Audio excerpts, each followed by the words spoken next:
Tuhan pagi hari ini, membawa hati kita kepada Tuhan, pengagungan kita kepada Tuhan, karena hanya Yesus saja yang layak menerima kuasa, kekayaan, hormat, kekuatan, kemuliaan, dan puji-pujian kita pagi hari ini. Kita bawa penyembahan kita kepada Tuhan. Haleluya.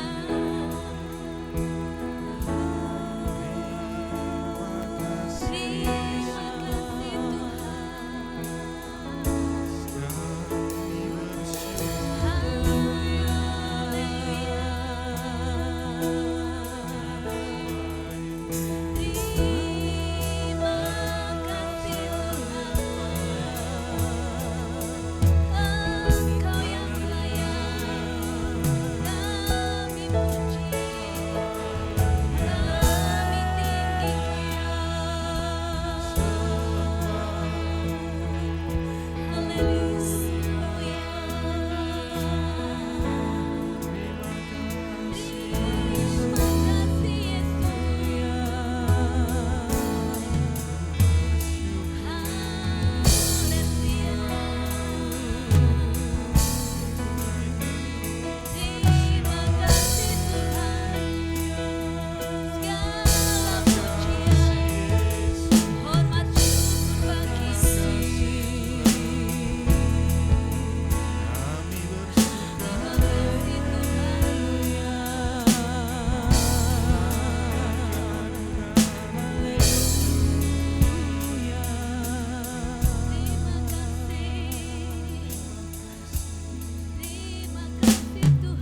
Tuhan Yesus Kristus. Amin. Sama-sama katakan. Haleluya. Amin. Amin.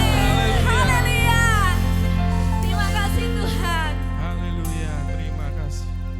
Saudara bersukacita pagi hari ini. Amin. Amin. Haleluya. Sebab lebih baik kita berada di rumah Tuhan pagi hari ini, menikmati kebaikan Tuhan. Karena Allah mengasihi kita, Allah baik dalam hidup Amin. kita, bahkan sangat Amin. baik dan teramat baik dalam hidup kita. Amin. Naikkan pujian ini bersama-sama dengan saudara Haleluya. semua. Amin. Amin.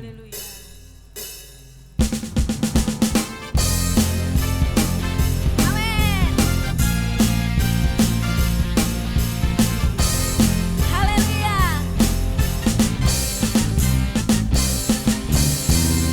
Tiada berkesudahan kasih setiamu Tuhan, selalu baru rahmat-Mu bagiku. Amin. Sama-sama katakan. Hari berganti hari, Tetap kulihat kasih-Mu tak pernah berakhir, hidupku Amin. Sama-sama. baik. Ya. Angkat jempolnya kepada Tuhan. Katakan kau baik Tuhan. Selama-lamanya Tuhan Yesus baik, Tuhan Yesus baik. Tuhan Yesus baik, Haleluya. sungguh amat baik. Ya. Untuk selama-lamanya Tuhan Yesus baik. Haleluya. Tiada berkesudahan kasih setiamu Tuhan, Selalu baru rahmatnya bagi baru kita. rahmat-Mu bagiku. Haleluya. Hari berganti hari, tetap kulihat kasih-Mu tak pernah berakhir di hidupku. Angkat jempolnya sama-sama. Haleluya. Sungguh amat baik, Ya. untuk selama-lamanya Tuhan Yesus baik, Sekali lagi sama-sama. Tuhan Yesus baik, Ya. sungguh amat baik, Haleluya. untuk selama-lamanya Tuhan Yesus baik, Tuhan Yesus baik. Tuhan Yesus baik, sungguh amat baik, Lihat samping kanan kirinya. Katakan. Ya. selamanya Tuhan Yesus baik. Tuhan Yesus baik, sungguh amat baik, untuk selama-lamanya Tuhan Yesus baik, Tuhan Yesus baik. Haleluya. sungguh amat Nikmati baik, kebaikan Tuhan pagi hari untuk ini. selama-lamanya Haleluya. Tuhan Yesus baik, Haleluya. Naikkan pujian Tuhan ini Yesus baik, bersama keluargamu. sungguh amat Katakan baik, Tuhan baik. untuk jempolmu kepada selama-lamanya Tuhan. Tuhan Yesus baik, Sama-sama yuk. Tuhan Yesus baik, Haleluya. sungguh amat baik, Haleluya. untuk selama-lamanya Tuhan Yesus baik, Sekali lagi sama-sama Tuhan Yesus katakan. baik, Jempolnya mana saudara? Ya. untuk selama-lamanya Tuhan Yesus baik, Dari selama-lamanya sampai selama-lamanya, untuk selama-lamanya sama-sama katakan Tuhan Yesus baik. Haleluya. Haleluya. Haleluya. Haleluya. Siapa yang sudah merasakan kebaikan Tuhan, angkat tanganmu kepada Tuhan. Haleluya. Amin. Haleluya. Haleluya. Haleluya. Sebab lebih baik Tuhan satu hari di pelataranmu daripada 1000 hari di tempat lain. Amin. Ya Lebih Tuhan. baik berdiri di ambang pintu rumah Allahku daripada diam di kemah-kemah orang Amin. fasik. Amin. Terima kasih Tuhan. Terima Kesempatan kasih. yang Tuhan berikan untuk kami Ya, menyembah Engkau pagi ini Tuhan. Amin. Terima Ya, kasih Tuhan. Terima kasih Tuhan. Terima kasih.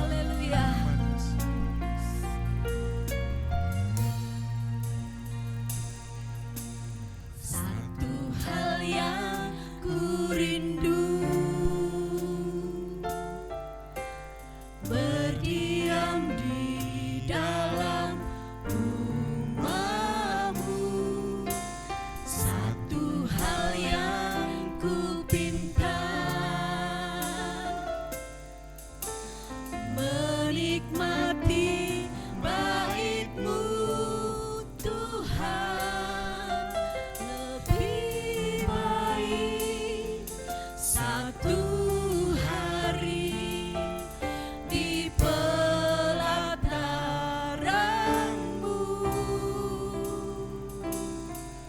daripada 1000 hari di tempat lain.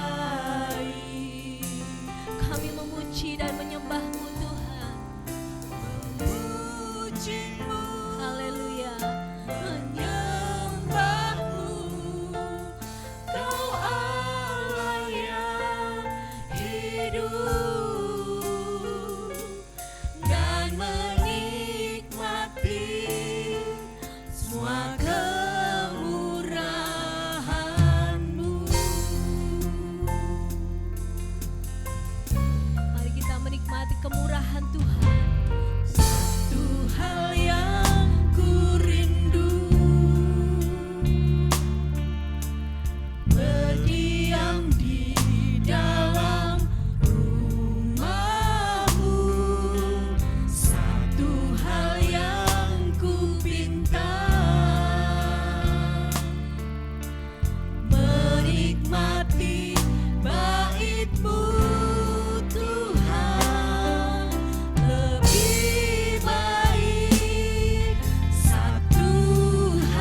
kasih Tuhan. Silahkan duduk saudara-saudara. Terima kasih Tuhan. Haleluya. Terima kasih Tuhan. Terima kasih Tuhan. Shalom Bapak Ibu Saudara yang dikasihi Tuhan, berjumpa kembali dengan kami pada hari ini. Ya, hari ini ada pada tanggal 30 Agustus tahun 2020. Mari sebelum kita mendengarkan firman Tuhan, kita akan menyatakan kesiapan hati kita terlebih dahulu. Saya undang kita bersama-sama berdiri dan mengangkat Alkitab kita bersama-sama. Mari bersama dengan saya kita ucapkan bersama-sama, 1, 2, 3. Ini Alkitabku, aku adalah seperti yang dikatakannya, aku memiliki apa yang dikatakannya, aku sanggup melakukan apapun yang dikatakannya. Hari ini aku akan diajarkan firman Tuhan, aku mengaku dengan yakin bahwa hatiku siap dan pikiranku menerima. Aku tidak akan pernah menjadi sama lagi, aku adalah gereja yang hidup dan berbuah. Di dalam nama Tuhan Yesus Kristus. Amin. Silakan duduk kembali, puji nama Tuhan. Dan hari ini firman Tuhan akan dilayani oleh Pastor Feby dari Sydney. Tuhan kiranya memberkati kita semua. Haleluya. Shalom Jemaat GBT Firman Kudus yang dikasihi oleh Tuhan. Kembali bersama dengan saya untuk jam pemberitaan firman Tuhan pada pagi hari ini. Saya bersyukur kepada Tuhan atas pemeliharaan Tuhan dan saya terus berdoa supaya Bapak Ibu semua dalam keadaan sehat dan sejahtera. Dan saat ini puji Tuhan dalam kondisi masa-masa pandemik seperti ini kita terus bisa beribadah meskipun hanya melalui streaming online, tapi saya berharap dan berdoa Bapak Ibu terus semangat menyala-nyala untuk Tuhan. Dan saat ini saya akan memberitakan firman Tuhan. Sebelumnya saya ajak Bapak Ibu Saudara kita bersama-sama berdoa.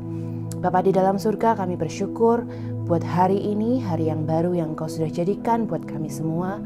Kami bersyukur Tuhan di saat kami Tuhan dapat berkumpul bersatu dengan saudara kami seiman maupun keluarga kami maupun kami yang sendirian. Kami percaya penyertaan-Mu terus sempurna di dalam hidup kami.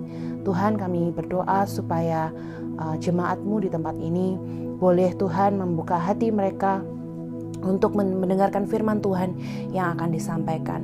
Tuhan berikan hati yang subur, yang siap untuk menerima kebenaran firman Tuhan, sehingga benih yang ditanamkan Tuhan tidak terbuang sia-sia, tapi boleh tertanam, berakar, bertumbuh, dan menghasilkan buah tepat pada musimnya. Kami bersyukur Tuhan, hanya kuasa-Mu saja yang bekerja dimanapun kami berada saat ini. Tuhan, kami berdoa supaya kehendak-Mu dan kuasa-Mu yang berkuasa dan memiliki kuasa transformasi atau merubah hidup kami. Semakin hari semakin kami boleh mempermuliakan nama Kristus di dunia ini. Terima kasih Tuhan, kami mengucap syukur dan Roh Kudus menyertai kami saat ini dan saat kami mendengarkan firman-Mu ke depan. Tuhan, Engkau yang sendiri yang bekerja dalam hidup kami. Di dalam nama Tuhan Yesus kami mengucap syukur dan berdoa. Amin. Pagi hari ini saya akan menyampaikan firman Tuhan yang saya beri judul Rethinking what matters most, yaitu artinya berpikir kembali kepada apa yang utama. Saya akan mengambil topik dari kitab Hagai. Mungkin ini kitab yang jarang dibahas, tapi kita sama-sama mau belajar bersama-sama, terutama di masa-masa pandemik ini, di mana kita benar-benar Tuhan shaking off atau menyerahkan semua kepentingan-kepentingan pribadi kita supaya kita berfokus kepada yang utama. Dan saya akan mulai dengan sebuah cerita. Pada suatu hari, seorang missionary dari Amerika, dia sudah tinggal di Cina selama bertahun-tahun untuk pekabaran Injil. Nah, suatu hari dia ditangkap karena itu ilegal ya untuk mengabarkan Injil di Cina. Dan dia ditempatkan bersama keluarganya di sebuah house arrest atau di rumahnya sendiri, tapi ditahan, tidak boleh kemana-mana, tidak bisa melakukan apa-apa. Setelah berbulan-bulan mereka di dalam house arrest atau penangkapan di dalam rumah, mereka kemudian diizinkan untuk kembali ke Amerika kembali dengan istrinya dan dengan 2 anaknya, dengan syarat hanya 90 kg barang yang mereka miliki dari rumah itu yang boleh dibawa pulang ke Amerika. Dan kemudian missionary ini berpikir, well 90 kg tidak akan terlalu sulit karena saya tidak memiliki barang yang terlalu banyak. Kemudian dia mulai mempacking barang-barangnya bersama istri dan anak-anaknya. Dia mulai pikir apa ya yang perlu dibawa dan apa yang perlu ditinggal. Dan dia berpikir, bahwa yang harus dibawa adalah yang paling penting adalah mesin ketiknya, karena mesin ketiknya ini yang selama ini berjasa buat dia menulis firman Tuhan atau menulis surat dan lain sebagainya. Mesin ketik kesayangannya, dan dia bilang kepada istrinya, ini harus aku bawa pulang. Dan kemudian istrinya, aku mau bawa vas bunga ini karena ini kesayangan aku dapatkan ini dengan sulit dan harganya nggak murah, aku mau bawa pulang ke Amerika. Kemudian mereka mulai berdiskusi apalagi ya, baju mungkin nggak terlalu penting, kita bisa tinggal. Buku-buku adalah resource yang utama mereka mengabarkan Injil dan lain sebagainya. Kemudian mereka mulai menimbang semua dan mempacking semua, dan mereka siap untuk kembali ke Amerika. Dan saat itu petugas datang ke rumahnya bertanya, sudah ready to go? Udah siap untuk pulang kembali ke Amerika? Mereka berkata siap. Sudah ditimbang semua? Sudah 90 kg? Sudah. Terus mereka ditanya lagi, anak-anakmu sudah ditimbang belum? Nah, pada saat itu seketika itu juga barang-barang yang mereka pikir 90 kg adalah barang-barang yang penting, ya yang akan mereka bawa pulang ke Amerika, menjadi tidak penting karena ternyata anaknya harus ikut ditimbang ya dalam 90 kg itu. Barang-barang yang tadinya sangat berarti, sentimental, punya arti yang sangat dalam buat mereka, menjadi sebuah sampah. Karena bagi mereka yang pasti yang utama adalah anak-anaknya. Gak mungkin dong misionari ini kembali ke Amerika bersama dengan istrinya dengan membawa barang-barang, tapi anak-anaknya mereka tinggal di Cina. Nah, semuanya akan menjadi sampah dan sia-sia ketika kita diperhadapkan dengan yang utama. Demikian juga kitab Hagai ini. Kitab ini adalah menceritakan bagaimana umat Tuhan diberikan pengalaman yang sama. Mereka diperhadapkan dengan apa sih yang terpenting di dalam hidup. Hagai adalah seorang nabi yang diutus oleh Tuhan untuk berbicara kepada bangsa Israel pada tahun yang kedua zaman Darius dalam bulan yang ke-6 pada hari pertama bulan itu. Hagai 1 ayat 1. Kira-kira 20 tahun setelah bangsa Israel kembali dari pembuangan atau yang disebut dengan exile ya. Ada dua peristiwa besar di dalam kehidupan bangsa Israel. Yang pertama peristiwa Exodus. Exodus itu peristiwa keluarnya bangsa Israel dari perbudakan di tanah Mesir dan mereka menuju ke tanah Kanaan, yaitu tanah yang dijanjikan oleh Tuhan. Dan kemudian mereka sampai ke suatu masa mereka makmur luar biasa, dan oleh Raja Salomo berdirilah satu gedung bait Allah yang megah dan mewah. Peristiwa yang kedua yang penting di dalam bangsa Israel adalah peristiwa exile. Peristiwa ini adalah peristiwa dibuangnya bangsa Israel ke negeri Babel dan Persia, dan kemudian kembalinya mereka dari pembuangan ke Israel 70 tahun kemudian. Di situ dicatat di kitab Daniel dan di kitab Raja-Raja. Nah, peristiwa exile ini terjadi ketika apa yang telah mereka bangun begitu besar dan megah pada zaman Salomo tinggal puing-puing, yaitu mereka ketika kembali bait Allah itu sudah hancur. Musuh mereka merubuhkan bait Allah dan meruntuhkan tembok-tembok kota Yerusalem dan membawa mereka yang tersisa sebagai tawanan mereka. Nah, seperti peristiwa Exodus, memulai sesuatu dari yang tidak ada menjadi ada adalah suatu hal yang tidak gampang dan tidak mudah di dalam hidup kita. Tetapi menata kembali batu-batu yang telah runtuh kepada kondisi yang semula seperti peristiwa exile adalah sesuatu yang jauh lebih tidak gampang dan tidak mudah. Peristiwa Exodus atau keluarnya Israel dari bangsa Mesir adalah hal yang mustahil dan tidak mungkin terjadi kalau bukan campur tangan Tuhan yang melakukannya. Sama halnya dengan peristiwa exile atau kembalinya bangsa Israel dan kembalinya orang Israel dari pembuangan sebagai orang yang sudah dikalahkan dan ditaklukkan oleh musuh dan ditawan oleh musuh, yaitu bangsa yang besar seperti Babel, harta mereka habis dijarah dan lain sebagainya. Mungkinkah buat mereka untuk merencanakan kembali pulang ke Yerusalem dan membangun kembali bait Allah? Tidak ada kemungkinan itu. Setelah pulang dari pembuangan, beberapa bulan kemudian mereka bisa membangun kembali mezbah persembahan. Tetapi Ezra 4 ayat 4-5 mencatat betapa berat dan betapa susahnya hidup mereka. Dikatakan maka penduduk negeri itu melemahkan semangat orang-orang Yehuda dan membuat mereka takut untuk membangun. Bahkan selama zaman Koresh, Raja Negara Persia, sampai zaman pemerintahan Darius, Raja Negara Persia, mereka menyogok para penasehat untuk melawan orang-orang Yehuda itu dan menggagalkan rancangan mereka. Inilah konteks di mana Hagai menyampaikan firman Tuhan kepada mereka dan mengencourage mereka, mendorong mereka untuk kembali membangun bait Allah, ya, membangun kembali kehidupan mereka yang sudah diruntuhkan oleh lawan, dan kemudian mereka dikasih kesempatan untuk balik, ya, yaitu untuk membangun bait Allah. Pada saat itu Israel sudah tinggal kembali selama kurang lebih 16 tahun. Mereka diberi kesempatan untuk membangun bait Allah, tetapi mereka nggak ada usaha sama sekali. Jadi Tuhan pakai Nabi Hagai untuk menegur mereka karena yang mereka lakukan itu tidak benar. Nah, apa yang kita temukan di kitab Hagai adalah sebenarnya teguran buat kita semua yang sudah meninggalkan hal yang utama. Mari kita mulai dengan mencari definisi yang terutama. Apa sih yang utama di dalam kebenaran firman Tuhan ini? Kitab Hagai dimulai dengan daftar orang-orang yang berkuasa, yaitu Raja Persia, Bupati Yehuda, Imam Besar, dan Nabi Tuhan seperti yang dikatakan di ayat yang pertama.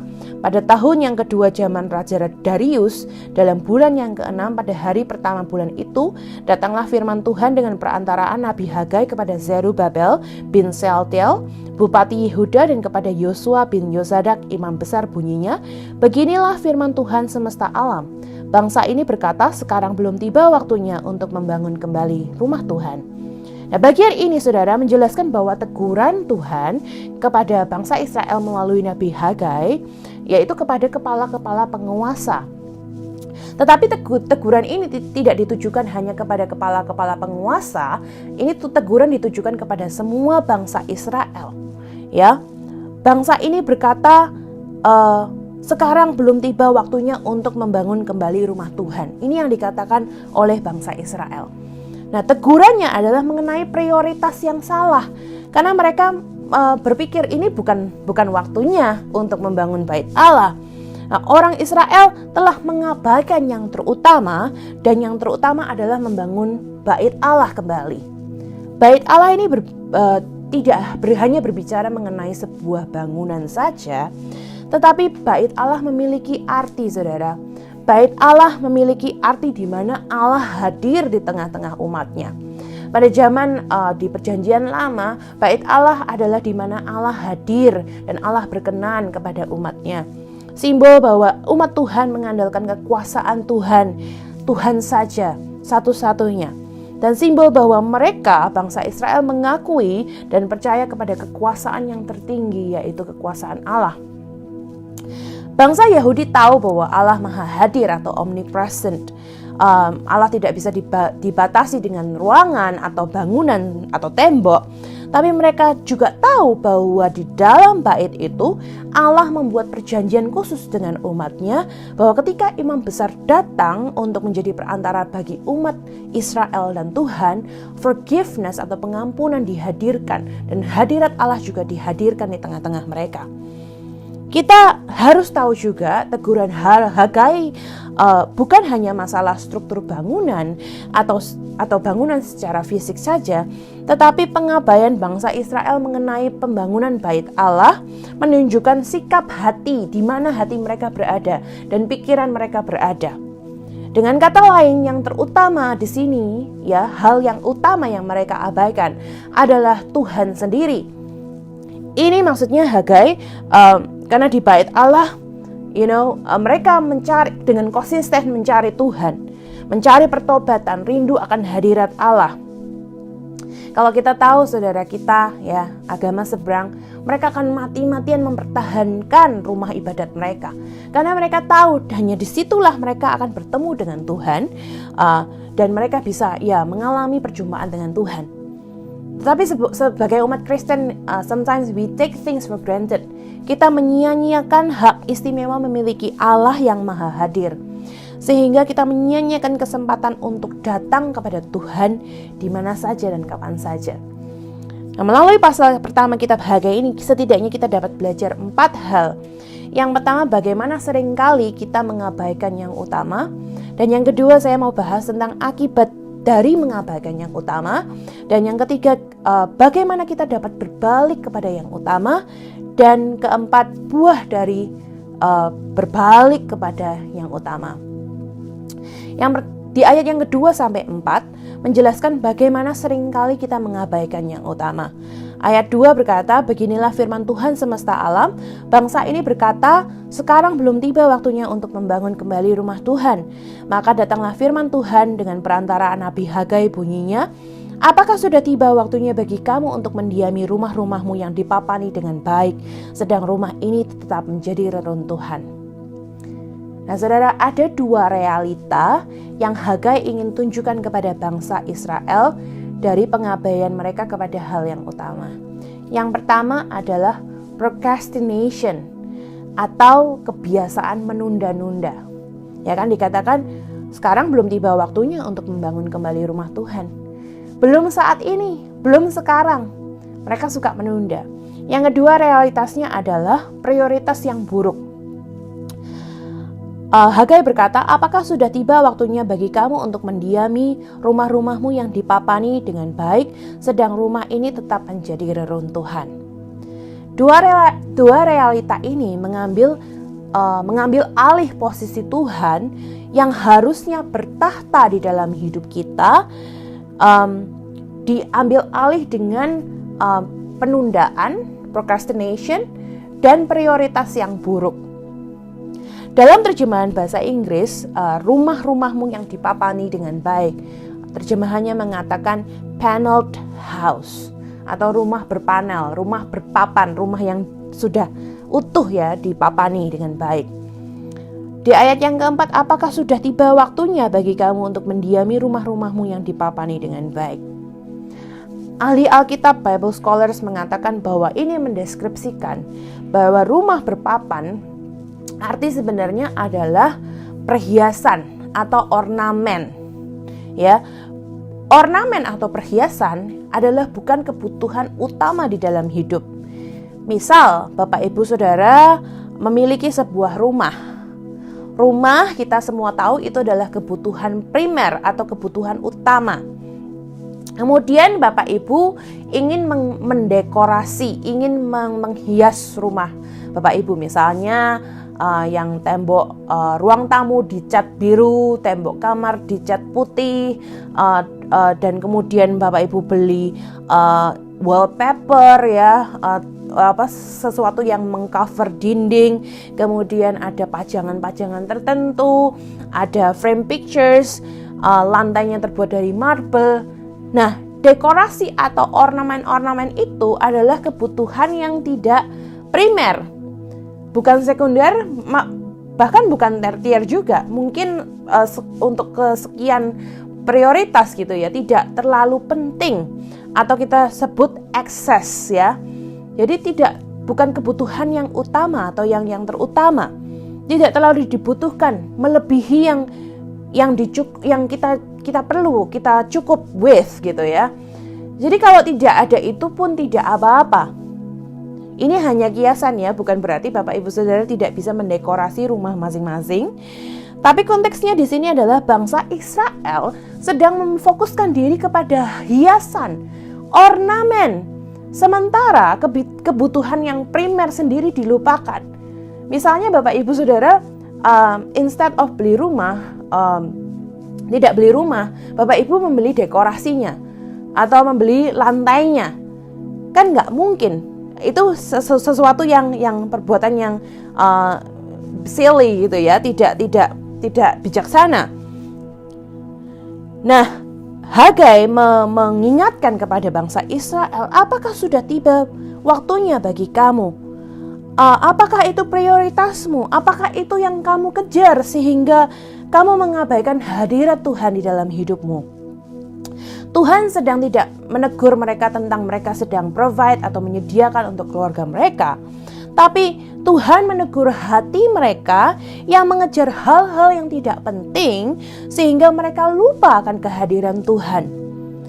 Pertanyaannya saudara untuk kita semua, what are your paneled houses? Apa rumah papan kita? Ya, apa rumah berpapan kita sehingga kita melupakan kehadiran Tuhan, kita terlalu berfokus kepada area yang ingin kita senangi, yang ingin kita habiskan waktu di tempat itu, sehingga kita mengabaikan kehendak Tuhan di dalam kehidupan kita.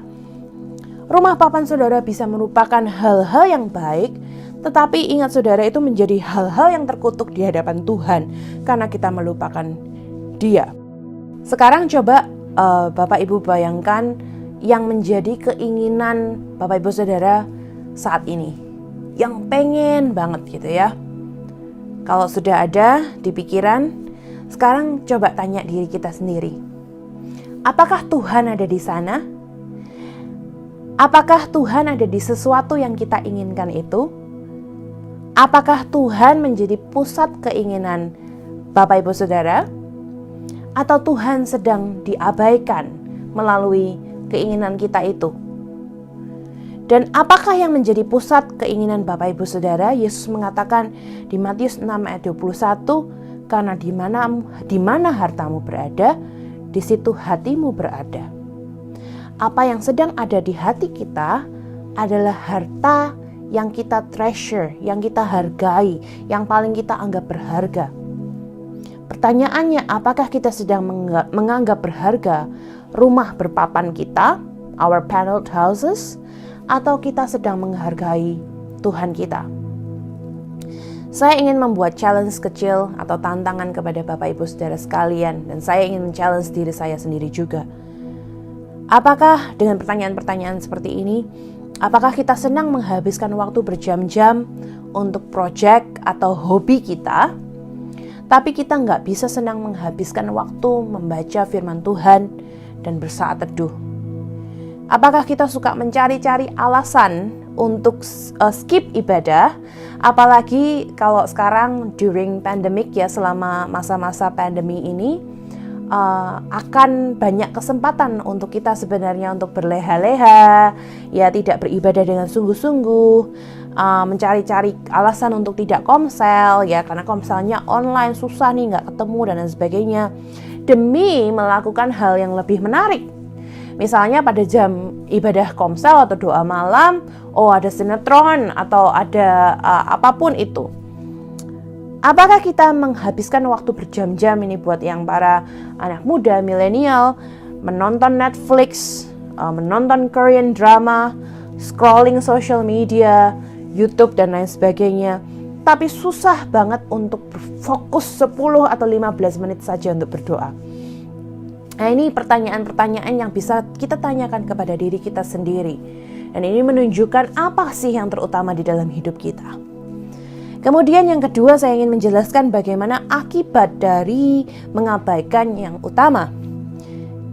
Setiap perbuatan kita mengandung akibat. Ada efek dari mengabaikan hal yang utama dan yang terutama dalam hidup kita. Ketika kita mereplace atau menggantikan tempat Tuhan di dalam hidup kita, kita akan mengalami pundi-pundi yang berlubang seperti yang dijelaskan oleh kitab Hagai ini. selalu ada ketidakpuasan, selalu ada kekosongan. Di ayat yang kelima dikatakan, oleh sebab itu beginilah firman Tuhan semesta alam, perhatikanlah keadaanmu. Kamu menabur banyak tetapi membawa pulang hasil sedikit. Kamu makan tetapi tidak sampai kenyang. Kamu minum tetapi tidak sampai puas. Kamu berpakaian tapi badanmu tidak sampai panas. Dan orang yang bekerja untuk upah, ia bekerja untuk upah yang ditaruh dalam pundi-pundi yang berlubang. Beginilah firman Tuhan semesta alam, perhatikanlah keadaanmu. Ada efek yang sangat menghancurkan di sini ya, devastating effect yang terjadi ketika bangsa Israel melupakan Tuhan atau tidak mengutamakan Tuhan. Kamu menabur banyak tetapi tidak membawa pulang hasil yang sedikit, Ini keadaan yang gak enak ya. Pasti kalau seorang petani misalnya menabur banyak supaya bisa menuai banyak. Tapi pada kenyataannya ketika mereka menabur banyak, hasilnya sedikit yang tidak sesuai dengan ekspektasi mereka. Makan tapi tidak sampai kenyang. Siapa yang tujuannya makan kalau tujuannya tidak untuk dikenyangkan ya. Kemudian minum tapi tidak sampai puas. Bayangkan kalau kita habis olahraga, lari maraton, dan kemudian dehidrasi, tubuh kita butuh cairan, lalu cuma minum seteguk air, dan kayaknya kita pengen sesuatu yang bisa melegakan kita. Kemudian berpakaian tapi badanmu tidak pernah panas atau tidak pernah hangat ya. Bayangkan kalau kita kehujanan, kita pakai jas hujan, tapi jas hujan itu ternyata bocor atau bolong, kemudian air hujan tetap merembes, jadi percuma ya, kita melindungi apa, tetap kehujanan. Kemudian bekerja untuk upah, tapi upah itu seperti ditaruh di pundi-pundi yang berlubang. Bayangkan Bapak Ibu Saudara, bayangkan upah yang kita dapat setelah kita bekerja dengan keras, bekerja dengan giat, dengan tekun dan lain sebagainya. Kita dapatkan upah yang seharusnya menjadi hak milik kita, tapi kita punya pundi-pundi penyimpanan itu bocor ya, nggak tahu kemana. Ini sangat membuat orang frustasi keadaan seperti ini. Dan inilah gambaran yang tepat untuk manusia pada saat ini. Di mana kita hidup di dalam budaya konsumerisme atau suka mengkonsumsi, di mana kita ingin terus mendapatkan, dan kemudian ketika kita mendapatkan, kita ingin yang lebih, ketika kita mendapatkan, pengen yang lebih lagi, dan tidak pernah terjadi kepuasan. Kita akan terus-terusan mengalami kekosongan. Nah, firman Tuhan berkata, perhatikanlah keadaanmu. Consider your ways. Perhatikan saat ini. Ini seperti alarm ya saudara. Ini meng-warning setiap kita, memberi peringatan kepada setiap kita. Perhatikan, hei generasi modern, yang harus kita punya mobil tertentu atau baju merek tertentu atau gadget model tertentu ya, terus-terusan nggak pernah puas, cari istri atau suami yang dengan kriteria tertentu, punya istri satu nggak cukup, harus cari yang aku mau, yang bisa menyenangkan hatiku ya, yang sedap dipandang, dan berbagai macam image yang ingin kita supaya orang bisa lihat kita ini siapa. Perhatikan di keadaan di mana businessman atau pekerja berusaha mencapai status tertentu supaya kita bisa diterima oleh orang lain. Ya, supaya kita bisa diakui atau terus-terusan mencari harta, terus kita tidak pernah puas. Perhatikan keadaan di mana orang tua menginginkan anaknya bekerja di dalam profesi tertentu atau terus-terusan berkompetisi dengan yang namanya tetangga ya, omongan tetangga dan lain sebagainya, dan untuk mencapai pencapaian tertentu.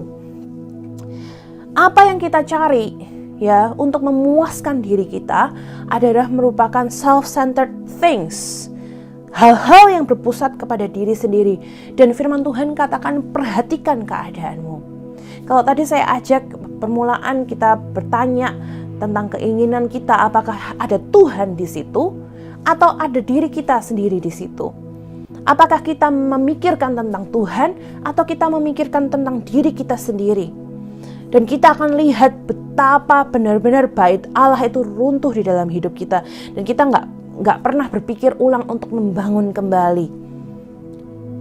Ini adalah keadaan yang sangat berbahaya, karena di mana manusia tidak pernah ya merasakan puas, terus-terusan mencari ada kekosongan di dalam hidupnya. Sebenarnya ini adalah pelajaran yang diulang oleh Yesus di Matius 6 ayat 33. Yesus berkata, tetapi carilah dahulu kerajaan Allah dan kebenarannya, maka semuanya itu akan ditambahkan kepadamu. Kita tahu ayat ini sudah hafal, ya, bahkan ini ayat utama di gereja kami di NLICC di Sydney. Ya, tahun ini kami sedang mempelajari tentang kingdom priorities, tentang Matius 6 ayat 33. Kita semua tahu, kita semua hafal.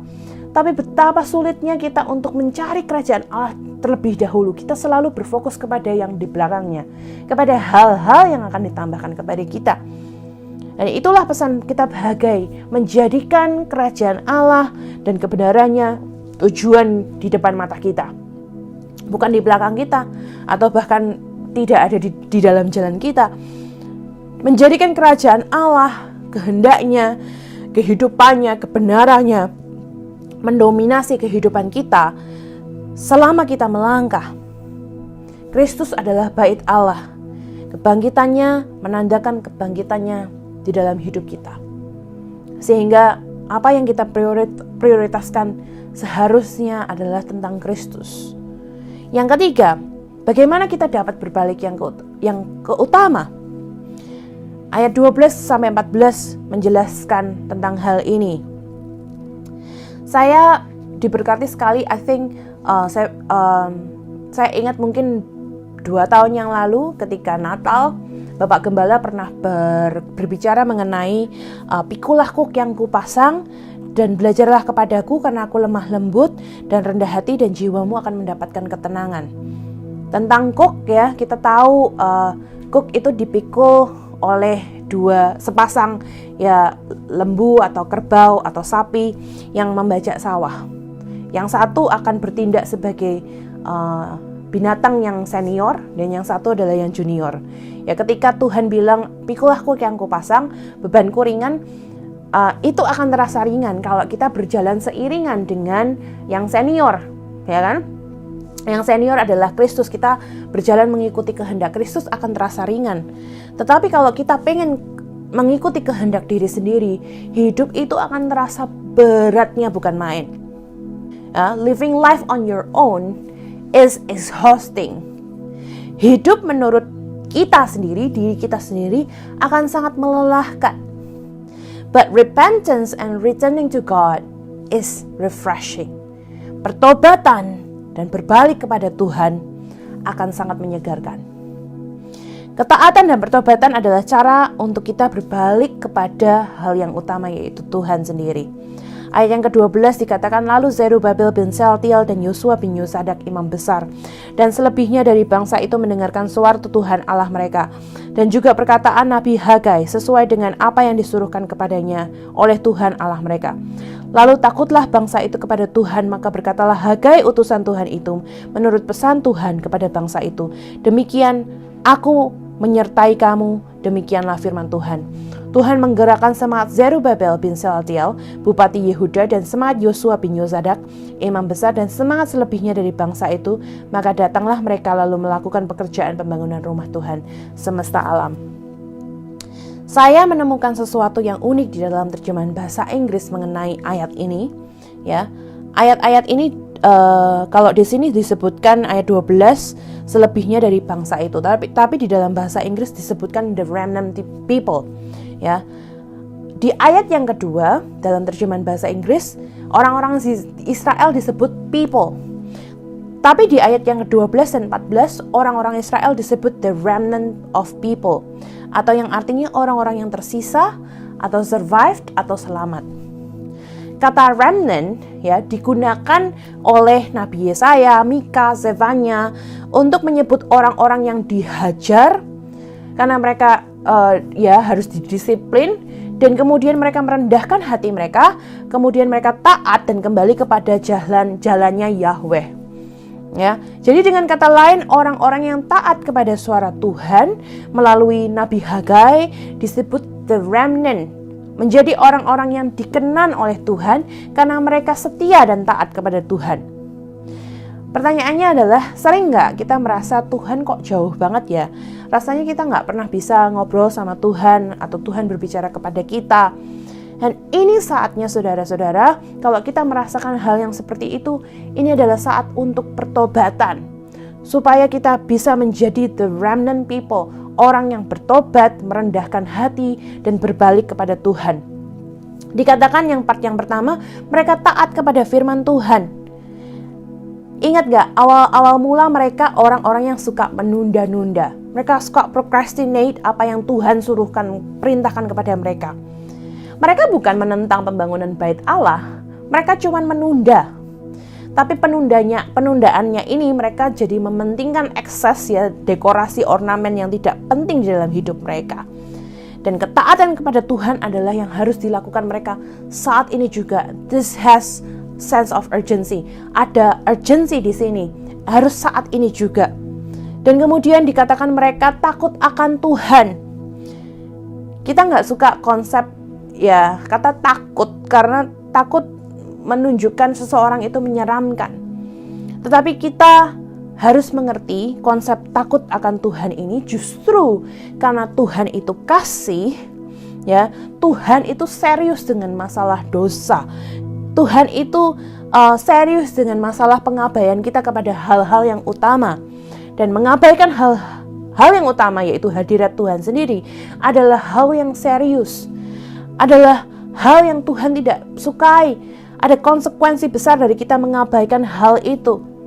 Dan ini harus menjadi pemahaman kita bersama, karena Allah itu kasih dan kita mau mengasihi Allah, kita takut akan Tuhan. Kita tahu Tuhan tidak suka dengan apa yang kita lakukan, dan kita ingin berhenti melakukannya karena kita ingin menyenangkan hati Tuhan. Dan kemudian dikatakan setelah mereka taat kepada firman Tuhan, takut akan Tuhan, dikatakan mereka mulai bekerja untuk Tuhan. Bentuk pertobatan dan pembalikan arah kita kepada yang utama adalah ketika kita mulai bekerja untuk Tuhan. Di ayat yang ke-13 dikatakan, aku ini menyertai kamu, demikianlah firman Tuhan. Kita tidak bekerja sendiri, karena kita bekerja melalui kekuatan Roh Kudus dan anugerah Tuhan di dalam hidup kita. Dan Tuhan berkata, aku menyertai kamu.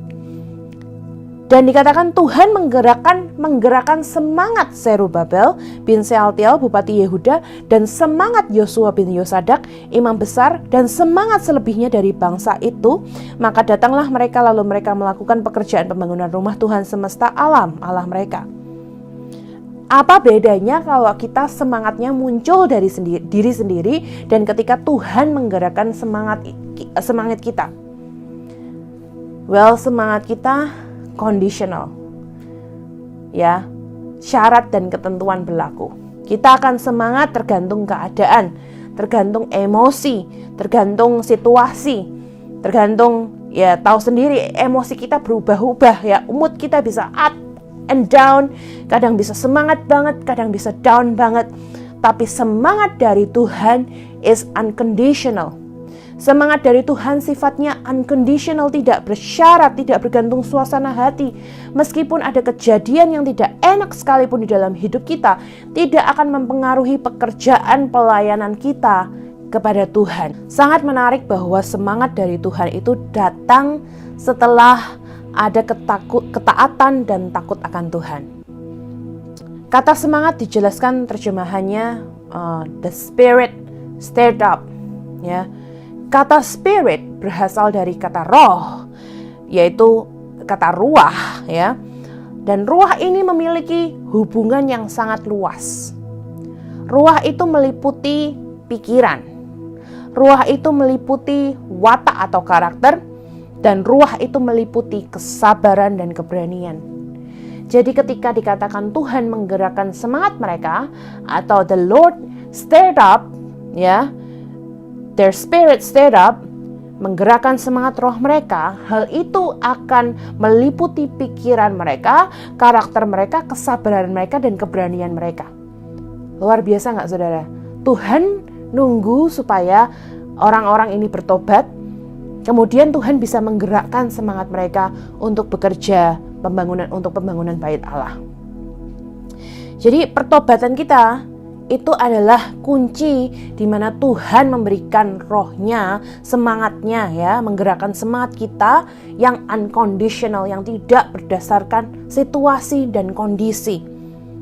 Dan pertobatan kita seharusnya tidak didasarkan pada ketakutan kita karena kita takut pundi-pundi kita berlubang, tapi benar-benar kita menyadari bahwa kita berbalik kepada yang utama adalah karena kita tahu hal itu yang berkenan di hadapan Tuhan. Ini yang saya percaya saudara, jika kamu mengasihi aku, maka kamu akan menuruti segala perintahku yang Yesus katakan ya. Dan ketika kita mengasihi Allah, kita mau bertobat, berbalik arah, dan kepada yang utama, karena kita benar-benar mengasihi Allah. Ya. Dan yang keempat, yang terakhir, buah dari berbalik kepada yang utama. Di ayat yang ke-13 dikatakan, maka berkatalah Hagai utusan Tuhan itu, menurut pesan Tuhan kepada bangsa itu demikian, aku ini menyertai kamu, demikianlah firman Tuhan. Pernyataan ini sungguh indah ya saudara, ketika Tuhan berkata dan berjanji, aku menyertai engkau. Sebelumnya Hagai berkata di ayat yang ke-9, Tuhan berbicara mengenai Tuhan mau mengembuskan mereka, dan kemudian di ayat yang ke-11 Tuhan akan mendatangkan kekeringan. Mereka akan terus mencari tapi tidak pernah menemukan kepuasan. Sekarang Tuhan menyatakan bahwa aku akan menyertai kamu. Ini yang Yesus juga katakan di Matius 28 ketika Yesus memberikan amanat agung kepada para muridnya. Ini bukan kesimpulan teologis dari sebuah khotbah ya. Ini pernyataan kalau kita taat, kita akan mengalami kehadiran dan penyertaan Tuhan, bahkan sampai ke frekuensi paling besar ketika kita harus membawa Injil kepada bangsa-bangsa. Yang harus kita terus kejar atau terus pursue adalah pekerjaan Kristus.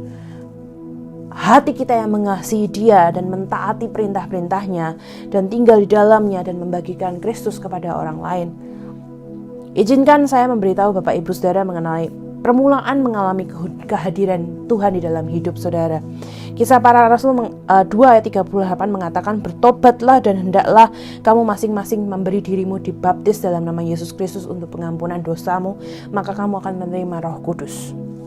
Jika di sini Bapak Ibu Saudara belum pernah menerima Kristus dan Bapak Ibu Saudara terus-terusan mengajukan pertanyaan atau dalam keraguan tentang Yesus Kristus, saya ingin Bapak Ibu Saudara ada di dalam titik awal, yaitu bertobat dari dosa dan berikanlah iman Bapak Ibu Saudara kepada Yesus Kristus sendiri, dan Dia sendiri yang akan memberikan keselamatan, dan beri dirimu dibaptis.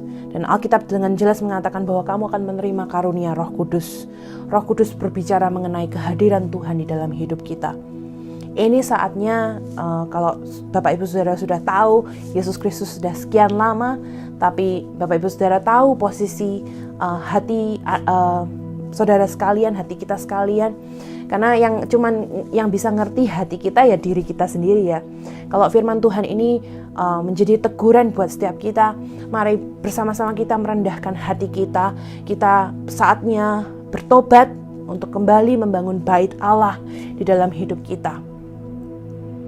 Bukan karena kita takut akan hukuman Tuhan, tapi karena kita tahu bahwa yang diperkenan oleh Tuhan adalah hal yang terutama, yaitu mengutamakan kerajaan Allah sendiri di dalam kehidupan kita. Saya mau berdoa buat Bapak Ibu Saudara. Tuhan Yesus, kami bersyukur buat firman-Mu pada pagi hari ini, menegur, menguatkan, mengingatkan, mengajarkan kepada setiap kami, mengkoreksi kami Tuhan kalau di dalam hari-hari kami bertindak yang salah. Kami Tuhan melakukan hal-hal yang tidak berkenan di hadapan-Mu. Hati kami sudah berpaling dari yang utama, yaitu Engkau sendiri. Hati kami sudah mengejar hal-hal yang tidak utama, bukan mengejar hal kerajaan Allah, tapi kami mementingkan diri kami sendiri. Karena itu Tuhan, kami berdoa di dalam nama Tuhan Yesus, bagi setiap jemaat yang mendengarkan firman-Mu pada pagi hari ini, kalau mereka belum pernah menerima Kristus sebagai juru selamat mereka secara pribadi, pagi hari ini Tuhan, biarlah ini menjadi doa dan pengakuan kami bahwa kami Tuhan mau mengaku bahwa Yesus Kristus adalah juru selamat kami yang hidup, yang satu-satunya yang dapat menyelamatkan hidup kami. Dan kami mau memberi diri kami untuk bertobat, berbalik arah kepada yang utama, yaitu Engkau sendiri Tuhan. Dan kami Tuhan mau menerima karunia-Mu, karunia kehadiran-Mu di dalam hidup kami. Bagi kami Tuhan yang sudah sekian lama mengikut Engkau, Tuhan, mungkin ada saat-saat di mana kami jatuh Tuhan ke dalam perangkap si jahat yang mencoba Tuhan menjauhkan kami daripada Engkau. Tuhan, kami tahu kebenaran firman-Mu ini hidup, firman-Mu is living and active, itu hidup dan sangat Tuhan punya kuasa. Kami hari ini Tuhan, hamba-Mu berdoa Tuhan, firman-Mu bekerja pada setiap hamba-hamba-Mu di tempat mereka masing-masing ketika mereka mendengarkan firman Tuhan ini. Biarlah ini yang mengubahkan hidup mereka, biarlah ini menjadi titik balik mereka Tuhan, dari mengejar hal-hal yang duniawi kepada mengejar hal-hal yang surgawi, yaitu kerajaan-Mu sendiri Tuhan. Ajari hati kami terus-menerus, penuhi kami dengan Roh Kudus-Mu Tuhan, supaya kami boleh memikirkan hal-hal yang kekal Tuhan.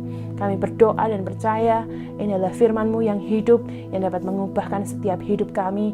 Dan kami tahu kekuatan kami bukan asalnya dari kami sendiri, kekuatan Roh Kuduslah yang menuntun setiap kami. Dan ketika kami mengalami pertobatan, berbalik arah, Tuhan akan menggerakkan semangat kami. Dan pelayanan pekerjaan Tuhan yang kami lakukan bukan berdasarkan apa yang kami rasakan atau emotion kami, Tuhan, feeling kami, tapi berdasarkan Tuhan sendiri yang menggerakkan setiap kami. Di dalam nama Tuhan Yesus, setiap kami yang percaya dan berdoa mengatakan amin. Tuhan Yesus memberkati kita semua.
Mari kita sama-sama berdoa, kita menundukkan kepala kita berdoa di hadapan Tuhan. Terima kasih Bapa, di dalam nama Tuhan Yesus, kami bersyukur bahwa firman-Mu sudah mengajarkan kepada kami pada hari ini, supaya kami memilih yang terutama di dalam hidup kami. Kami bersyukur Tuhan bahwa Engkau, Tuhan Allah yang Maha Kudus, berkenan diam di dalam hidup kami yang hina ini. Kami bersyukur Tuhan, Engkau telah menguduskan kami menjadi tempat kediaman-Mu di bumi ini Tuhan. Biarlah ini menjadi satu pernyataan dari kasih-Mu kepada kami semua, bahwa Engkau sungguh-sungguh mau bersama-sama dengan kami di bumi ini. Karena itu Tuhan, ketika kami mengalami pergumulan-pergumulan di bumi ini, kami percaya bahwa Engkau beserta dengan kami. Engkau ada memegang tangan kami, Engkau yang mengajari kami, Engkau yang membimbing kami, bahkan Engkau yang memberi kepada kami kemenangan. Terima kasih Tuhan, terpujilah nama-Mu. Kau memberkati Pastor Feby yang sudah menyampaikan firman-Mu pada hari ini. Berkati selama pelayanan di Sydney, terutama kepada anak-anak muda di IC. Tuhan, Engkau memberkati luar biasa, menyatakan janji-janji-Mu dan penyertaan-Mu, serta pewahyuan yang lebih lagi untuk menjadi berkat bagi segala bangsa. Terima kasih Tuhan, terpujilah nama-Mu. Di dalam nama Tuhan Yesus Kristus, kami mengucap syukur dan berdoa. Semua kita yang percaya dan mengasihi Tuhan, sama-sama katakan, amin. Amin. Mari Ibu Bapak Saudara sekalian, kita siapkan persembahan kita buat Tuhan dan kita mau bawa ke hadirat Tuhan. Bapa, di dalam nama Tuhan Yesus Kristus, kami bawa persembahan kami Tuhan sebagai ucapan syukur kami atas kebaikan-kebaikan Tuhan di dalam hidup kami. Sucikan, kuduskan, tahirkan setiap persembahan kami Tuhan, agar berkenan di hati-Mu dan dapat digunakan untuk melayani pekerjaan Tuhan di gereja-Mu GBT Firman Kudus. Dan Kau akan kembalikan berlipat kali ganda kepada setiap tangan yang telah mempersembahkan dengan sukacita, dengan kerelaan dan keikhlasan hati. Di dalam nama Tuhan Yesus. Haleluya. Amin. Shalom, selamat pagi Ibu Bapak Saudara sekalian. Ada beberapa pengumuman untuk 1 minggu ke depan. Saudara, jika penciptaan itu ibarat sebuah buku, maka kita ini sebenarnya sudah ada di bagian terakhir, sudah ada di bagian daftar pustaka. Artinya kita benar-benar ada di akhir zaman. Oleh sebab itu, saya himbau saudara-saudara untuk tetap berdoa, tetap menyembah Tuhan, dan tetap untuk membaca firman. Untuk apa? Agar kita tetap waspada dan berjaga-jaga, agar kita masuk di dalam rapture atau pengangkatan. Tetap ibadah minggu, ibadah komsel, dan doa multiplikasi. Jangan lupa kirim foto-foto terbaik Ibu Bapak Saudara melalui PKS masing-masing, yang kemudian akan diteruskan kepada Ibu Gembala. Untuk persembahan khusus recording, Ibu Bapak dapat dipersembahkan melalui amplop-amplop yang sudah dibagikan. Atau bisa juga melalui transfer ke nomor rekening BCA seperti yang tertulis di warta gereja dengan berita untuk recording. Ibu Bapak, minggu depan adalah minggu pertama di bulan September. Oleh sebab itu, ibadah minggu akan disertai dengan perjamuan suci. Mari kita siapkan hati kita untuk menerima tubuh dan darah Tuhan Yesus. Ibu Bapak, di roti ada ayat emas. Saya berharap ayat emas tersebut merupakan pesan Tuhan dan dapat menjadi berkat buat Ibu Bapak pribadi masing-masing. Perjamuan suci dan warta gereja akan dikirim ke rumah Ibu Bapak melalui PKS masing-masing. Nah, terakhir pengumuman buat anak-anak sekolah minggu Superbook. Jangan lupa, Minggu ini adalah minggu terakhir di bulan Agustus untuk anak-anak mengirimkan foto-foto ibadah anak-anak, juga hasil aktivitas anak-anak semuanya. Jangan lupa, setiap anak-anak yang rajin mengirimkan foto-foto akan mendapat hadiah dari kakak-kakak pembina. Hadiah akan diumumkan di grup kelas masing-masing. Ada berita gembira, mulai bulan September, ibadah anak-anak akan melalui aplikasi Zoom. Kalian bisa bertatap muka dengan kakak-kakak pembina, juga teman-teman kalian sekolah minggu di GBT Firman Kudus. Ibadah akan dimulai tepat jam 10, sedangkan link akan dibagikan setiap hari Sabtu di grup kelas masing-masing. Perhatikan, Superbook akan ditayangkan live melalui aplikasi Zoom. Jadi tidak melalui YouTube lagi. Jadi tidak akan ada tayangan ulang. Saya ulangi, Superbook akan ditayangkan live melalui aplikasi Zoom. Oke, demikian warta untuk minggu ini. Terima kasih, selamat hari Minggu, Tuhan Yesus memberkati.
Mari Bapak Ibu saudara-saudara sekalian, kita akan mengakhiri ibadah kita.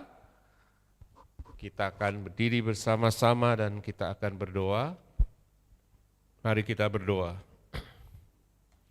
Aku memuji Tuhan yang telah memberi nasihat kepadaku.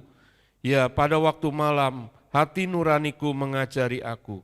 Aku senantiasa memandang kepada Tuhan, karena Ia berdiri di sebelah kananku, aku tidak goyah. Sebab itu hatiku bersukacita dan jiwaku bersorak-sorak, bahkan tubuhku akan diam dengan tentram.